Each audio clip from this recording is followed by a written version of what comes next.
Hello everybody, this is a lecture of Ancient Indian Survey, and the topic for today is sources of modern history, and we are going to today look at two literary sources. We are going to look at Indica and Arthashastra.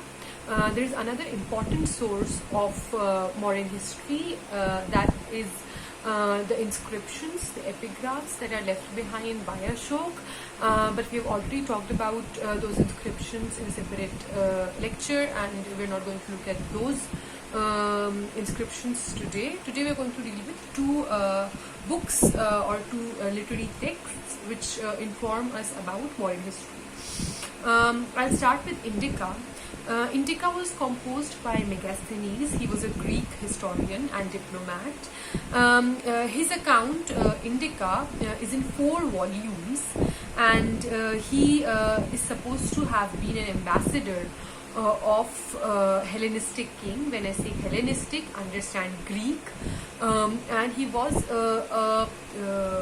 ambassador of Seleucus I. Seleucus I was one of the people who was in charge of the territory which was once occupied by Greeks who had come with Alexander, and the reign or the region of Seleucus I was centered in present-day Syria and Iran, and it was from the kingdom of Seleucus I that Megasthenes was sent as an ambassador to the court of Chandragupta Maurya, the Mauryan emperor. So this is the historical information that we have about Megasthenes. I'll just briefly look at how Greeks came to know of the territory of India, what were the confusions, and then we'll talk about the text itself. It is believed and it is known that in earliest times, that means before 5th century BC, Greeks had a confusion about India, and they understood India to be Eastern Ethiopia. They were familiar with Ethiopian region of Africa, and they understood India to be the eastern region of Ethiopia. Eventually, by the time of Persian wars between Persians and Greeks, which were fought around the time period of 492 to 449 BC, Greeks came to be certainly sure of the presence of the Indian territory as separate from Ethiopian territory, and for some of the earliest historians who have talked about the region of India are Hecataeus, Herodotus, and Ctesias. And in these accounts, in these people's accounts, in these historians' accounts who were based in Persia and who were collecting material to write about Indian territory, there is description of a lot of information about the Indian territory, but the problem with these accounts is that they are based on hearsay and folklore. That means that इसमें जो information दी हुई है in earliest texts में, ये first of all this information is based on, ये information based है कहीं सुनी बातों पर, ये information based है अफवाहों पर and fables या जो myths हैं उनके ऊपर ये based उनके ऊपर ज़्यादा base बनाते हैं ये जो earliest accounts हैं ये. अब हम आगे देखेंगे इंडिका की भी one of the drawbacks of Megasthenes' account is also this, but we'll talk about that in the ahead. So this was the background to what Greeks knew about India and how eventually they came to understand what India is. Megasthenes' account, जो Megasthenes का account है वो itself in its original form survive नहीं करता है. हमको Megasthenes का account मिलता है through quotations in other sources. तो Megasthenes के बाद जिन scholars ने या जिन writers ने information लिखी या books लिखी, उन्होंने उन books में Megasthenes को quote करा या Megasthenes की Indica को quote करा, जिसके वजह से हमको ये information मिलती है कि अच्छा Megasthenes के text में ये information थी. So there are 3 major texts of Arrian, Strabo and Pliny. Arrian, Strabo and Pliny, 3 authors who have extensively quoted from Megasthenes' work, and we base scholars of ancient Indian history base their these retellings or these quotations of Megasthenes' account as their source of what Megasthenes actually wrote. Right? It has not been fully preserved in its original form. Eventually, it was Dr. Schwanbeck of Bonn, who collected these fragmented, dispersed texts or these dispersed information about Megasthenes' Indica, and he collected and arranged these fragments and pieces. Importantly, it was Arrian whose work Indica, there's another work Indica, who has extensively quoted from Megasthenes, which was it was Arrian's work which became a basis of reconstruction of Megasthenes' Indica.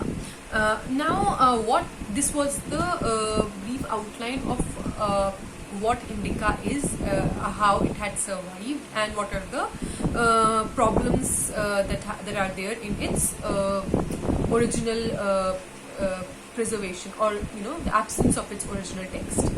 Now we're going to look at certain other historical developments.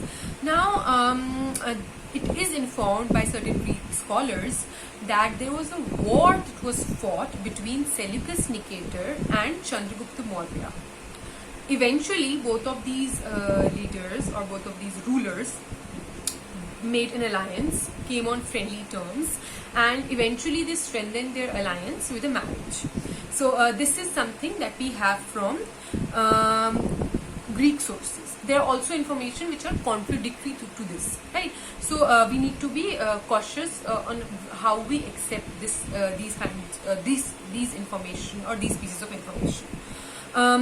Apart from this, there's also information about Megasthenes visiting Porus at some point of time. Now we know Porus from Alexander's invasion.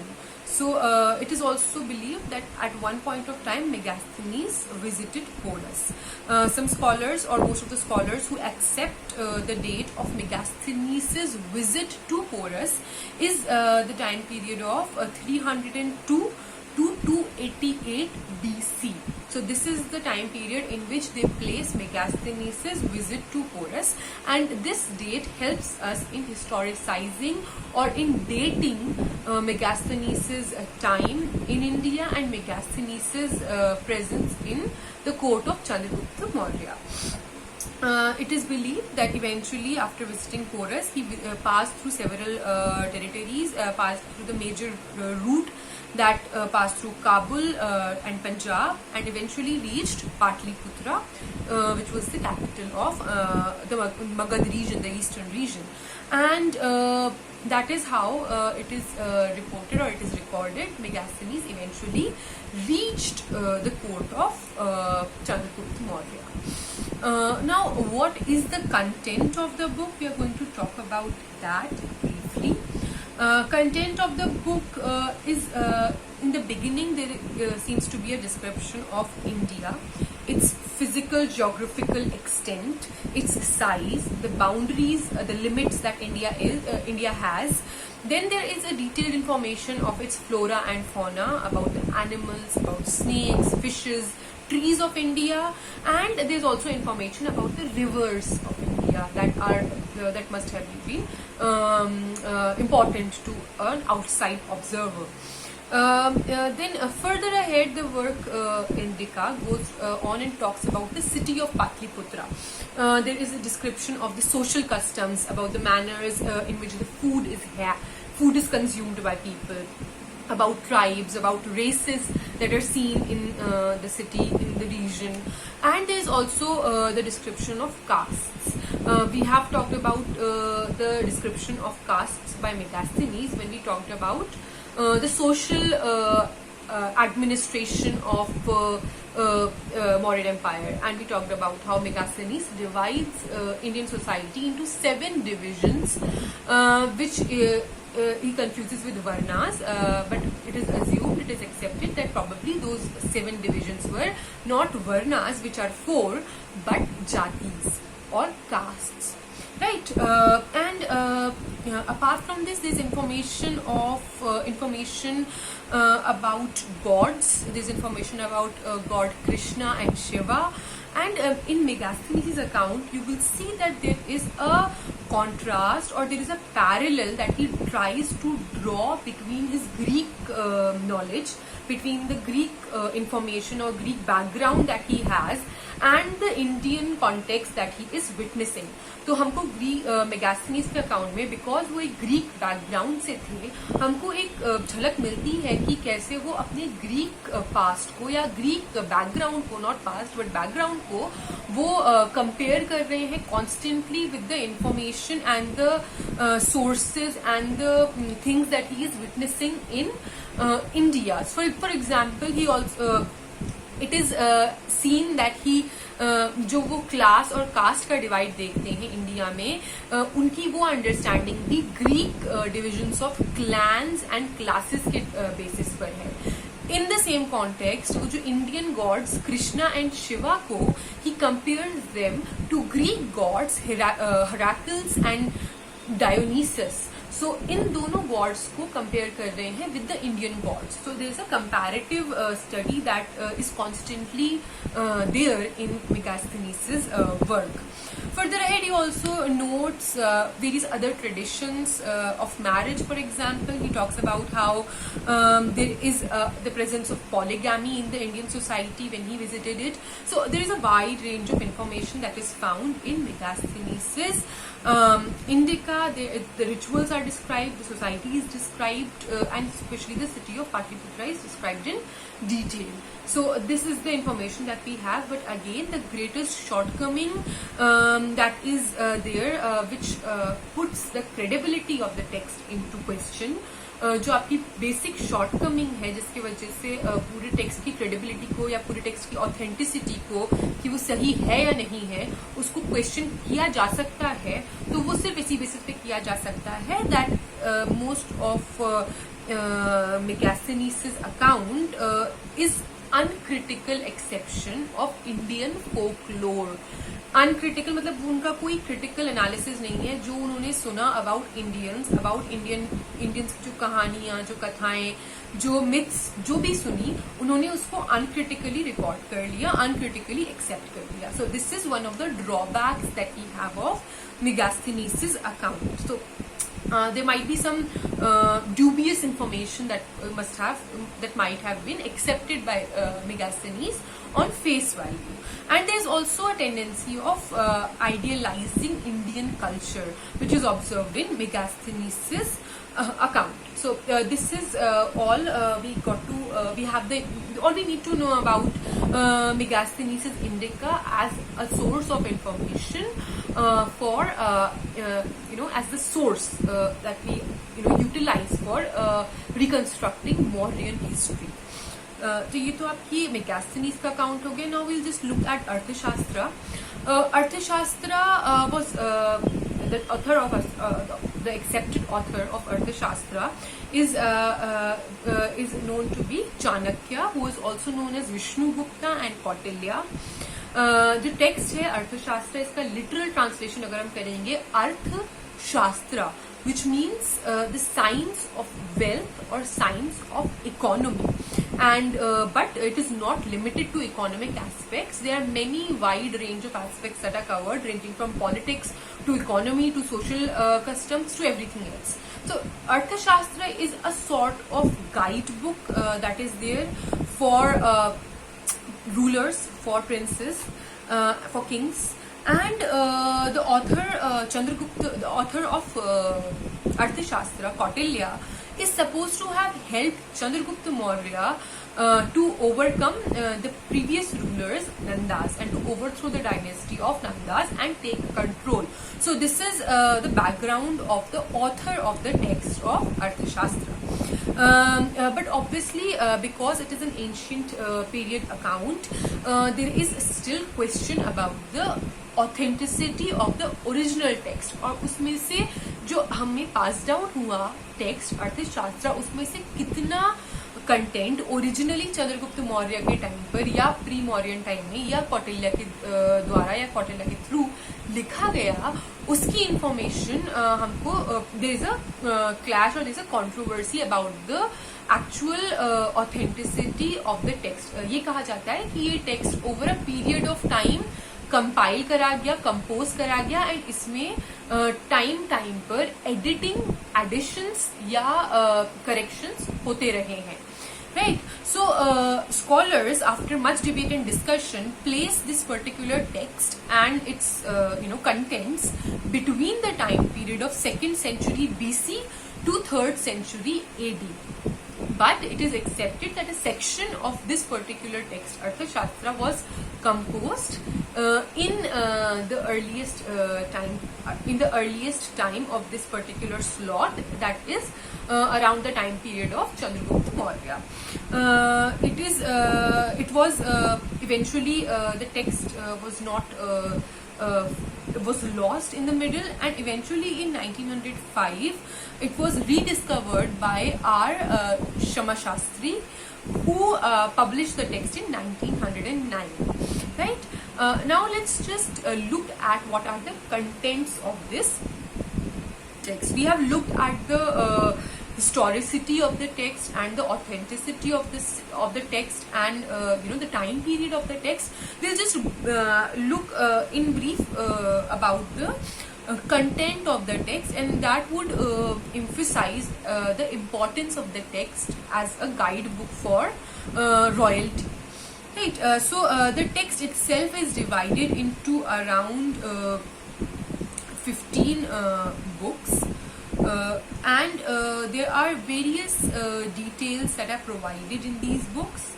I'll just briefly look at which book talks in detail about which particular aspect. Right? So book 1 is concerned with the issue of discipline and talks about the important aspects of creation of ministers, about how should ministers act, how should councillors act, how should priests act, and it also gives information about spies and envoys. So it talks about how they are supposed to act, what are their responsibilities, what are their duties.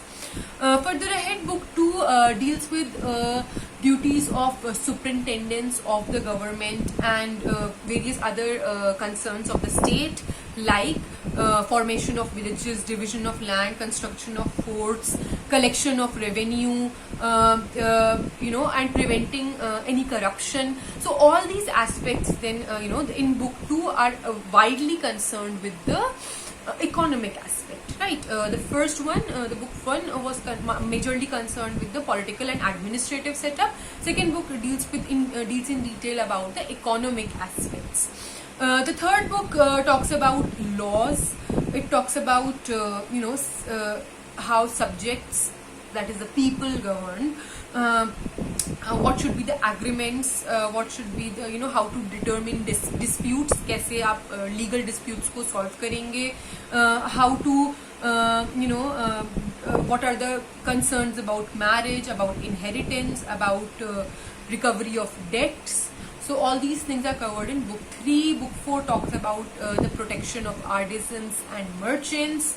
It also talks about protection against natural disasters. How should the government act in case of natural calamities?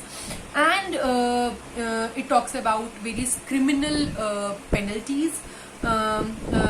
How what should be the penalty for murder, what should be the penalty of rape. All these things are mentioned in book 4. Book 5 again continues on these punishments and what should be these punishments about for various crimes.